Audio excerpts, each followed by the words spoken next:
பீக்கங்காய் சட்னிக்கு வந்துங்க நான் மேலே தோல் சீவிட்டுங்க ஒரு பீக்கங்காய் கட் பண்ணி வச்சுருக்கிறேங்க. இந்த மாதிரி ஸ்பூன் எண்ணெய் போட்டுருக்குறேங்க.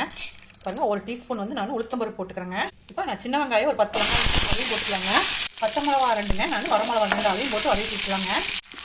ஆனால் ஒரு பெரிய தக்காளியை பொடியாக கட் பண்ணிக்கிறேங்க. நீங்கள் சின்ன தக்காளியாக இருந்தால் ஒரு 2 போட்டுக்குங்க. பாருங்க, ஒரு 4 வெள்ளு பூண்டு ஒன்றுங்க. நமக்கு அந்த காயையும் போட்டு வதக்கிக்கலாங்க. இதுக்கு நாம் கொஞ்சமாக ஒரு 1/2 டீஸ்பூன் வந்து மஞ்சள்தூள் போட்டுக்கலாங்க.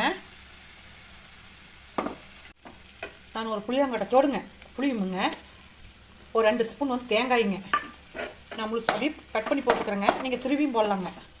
அவ்வளோதாங்க, நல்லா வதக்கியாச்சுங்க. இதை 6 முறுப்படி நம்ம அரைச்சிக்கலாங்க. இந்த மாதிரி அரைச்சி எடுத்துக்கிட்டு வந்துட்டேங்க நான். இது நம்ம தாளிச்சிக்கலாங்க.